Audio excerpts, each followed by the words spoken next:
যখন এই পৃথিবীতে মানুষের কোনো অস্তিত্বই ছিল না, তখন একদিন আল্লাহ রব্বুল আলামিন সমস্ত ফেরেশতাদের আরশে আজিমের নিকটে সমবেত হওয়ার নির্দেশ দিলেন। হুকুম পাওয়া মাত্র অসংখ্য ফেরেশতা সেই নির্দিষ্ট স্থানে হাজির হলো। তখন আল্লাহ তাআলা তাদের উদ্দেশ্যে বললেন, আমি পৃথিবীতে আমার একজন প্রতিনিধি প্রেরণ করতে চাই। ফেরেশতারা আল্লাহর ইচ্ছার রহস্য বুঝতে না পেরে একযোগে বলল, হে পরওয়ারদিগার, আপনি কি এমন এক সৃষ্টিকে পৃথিবীতে আনতে চান যারা সেখানে অশান্তি সৃষ্টি করবে ও রক্তপাত ঘটাবে? অথচ আমরাই তো সর্বক্ষণ আপনার তুসবিহ ও ইবাদতে ব্যস্ত রয়েছি। তবে নতুন খলিফা বানানোর প্রয়োজন কি? তাদের কথা শেষ হলে আল্লাহ রব্বুল আলামিন বললেন, হে আমার ফেরেশতাগণ, আমি যা জানি তোমরা তা জানো না।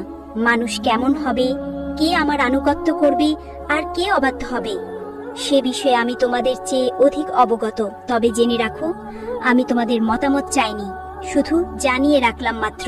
আল্লাহ রব্বুল আলামিনের বক্তব্য শুনেই ফেরেশতারা নিজেদের ভুল উপলব্ধি করল এবং আল্লাহ রব্বুল আলামিনের দরবারে ক্ষমা প্রার্থনা করল। এরপর আল্লাহ তাআলা তার 4 জন মহান ফেরেশতাকে ডাকলেন, হযরত জিবরাইল, মিকাইল, ইসরাফিল ও আজরাইল আলাইহিসসালাম।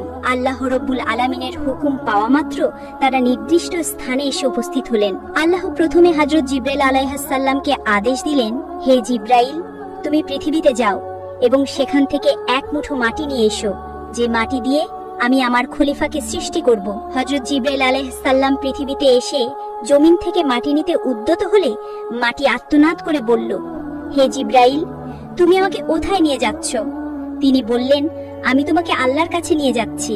আল্লাহ রব্বুল আলামিন মাটি দিয়ে এমন একটি মাখলুক সৃষ্টি করবেন যারা এই পৃথিবীতে আল্লাহর প্রতিনিধি হবে। কিন্তু মাটি তখন কাঁদতে কাঁদতে বলল, ভাই জিবরাইল, তুমি আমাকে নিও না, আমাকে রেখে দাও।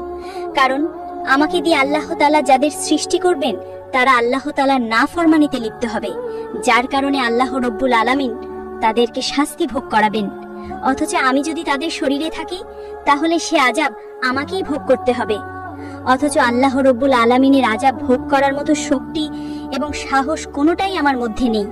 অতএব তুমি এই বিষয়ে আল্লাহ তাআলার নিকট আমার পক্ষ থেকে ক্ষমা প্রার্থনা করবে। মাটির এই আর্তনাদ শুনে জিবরাইল আলাইহিসসালাম খালি হাতে আল্লাহর দরবারে ফিরে গেলেন এবং আল্লাহ তাআলার নিকট গিয়ে মাটির আর্তনাদ ও তার অক্ষমতা প্রকাশ করলেন।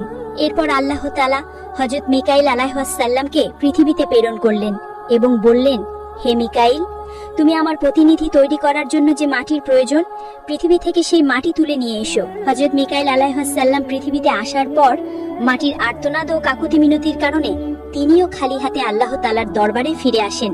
এভাবে হযরত ইসরাফিল আলাইহিসসালাম